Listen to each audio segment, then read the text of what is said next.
Hello guys, I'm Philippe from Taji Mag. How are you guys doing? Great, man. Thank you for joining.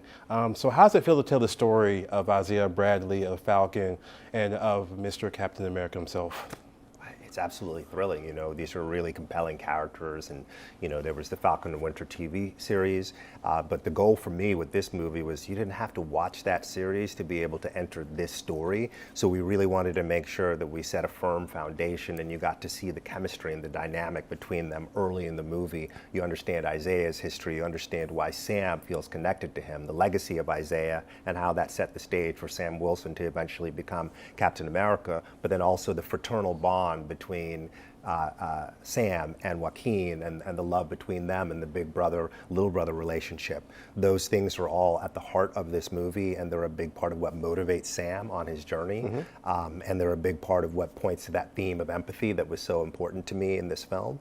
So it's a real luxury and privilege to be able to tell the story and to work with a great cast and with these two men. Okay, Anthony, I have to ask, man, when Ross says you're not Rogers, what's going on through Captain America's head? It's a moment of recognition that he's not. And it's also a moment of recognition that parts of him is. I think the reason Steve Rogers gave Sam Wilson a shield is because he sees so much of himself in Sam Wilson. That's why when he first got in trouble in Captain America Winter Soldier, he went to Sam Wilson. He didn't go to the Avengers. He didn't go to anybody else. He was like, the only person I could trust is Sam Wilson. So it's that statement is kind of twofold for me, because when you look at Steve Rogers, right? Steve Rogers became Captain America because they threw a grenade in the middle of the room and he jumped on it before anybody else did.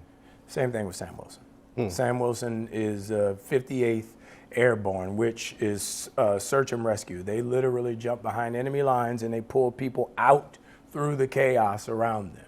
And there's a selflessness that comes along with that. There's a humanitarian nature that comes along with that. So I think they're very, very similar, but I think they're different as well. Okay. Danny, what type of advice did Anthony give you on being Falcon? Oh, he led by example of, obviously he was going through a similar but larger scale kind of stepping into a role. And so I got to, from the first day on set, just observe him and see how he moved through it.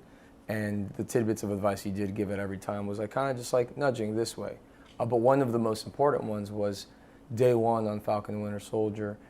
He basically was like, pulled me to the side, and I don't know if you remember this, but he was like, this is like working with a theater troupe.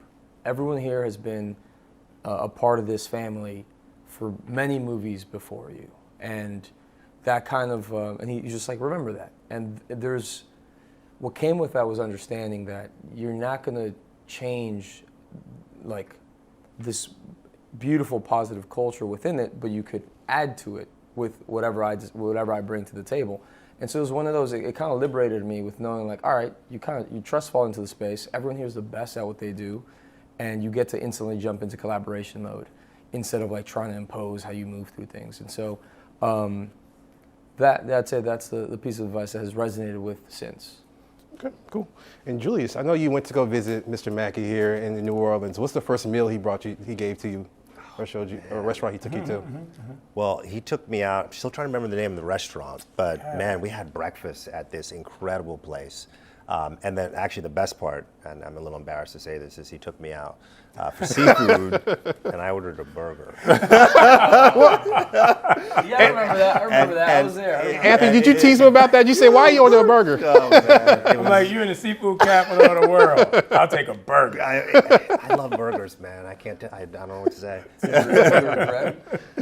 I do regret it, because look, I'm being laughed at. So Julius and Anthony, tell me about the scene between Captain America and Red Hulk. What was the most exciting part about that? I mean, you know, look, you get to see Sam with his vibranium wings go toe-to-toe with a Red Hulk that is, you know, Harrison Ford. That's incredibly exciting, and they're both amazing actors, and of course there's a visual effect component, but it is starting with the core of Harrison's performance. But I also love that it wasn't just action and spectacle, it was about theme and heart.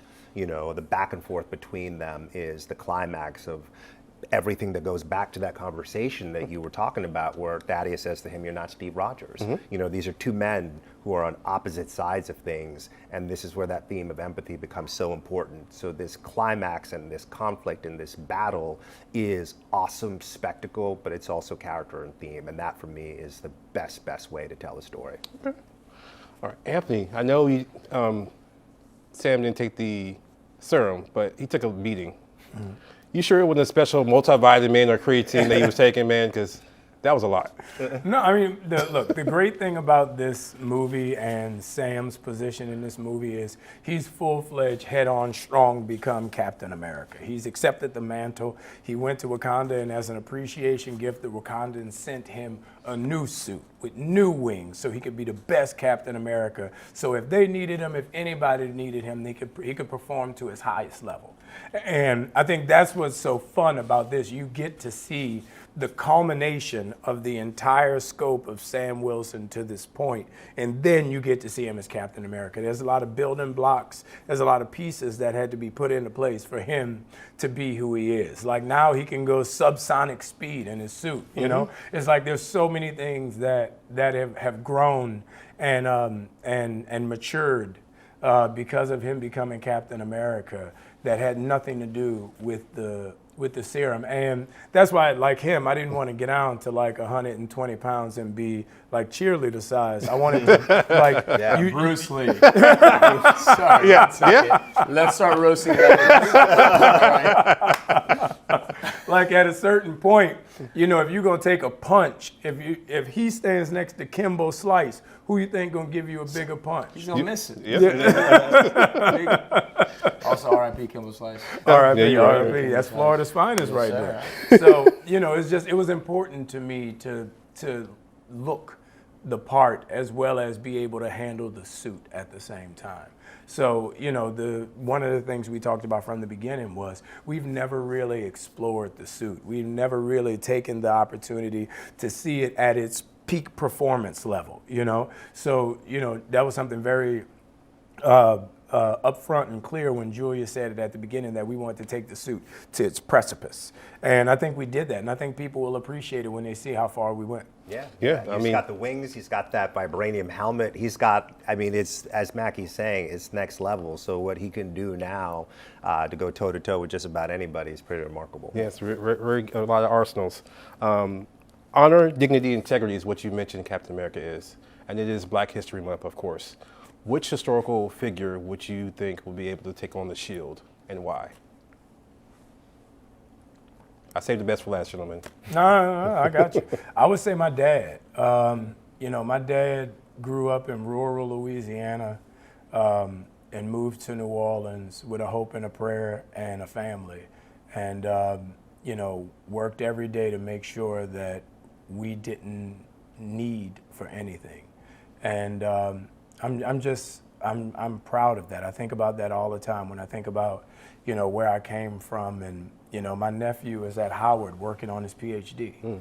Like that's truly the American dream. And that started with my grandfather, and that's my dad's legacy.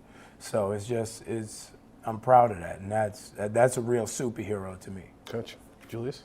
You know, I would say Jackie Robinson in one of my favorite moments in the movie. There's a scene early on in the movie where you see, you know, Mackie and he's framed with Jackie Robinson and Jack Johnson behind him. And I love the idea of Sam Wilson being one of those first, right? And being one of those inspirational figures and being somebody transformative in that way. And these are people who are quintessential American heroes and remind us about the best of who we are, but also inspire us in such massive, massive ways on the grandest stages possible. So I would say Jackie. Okay.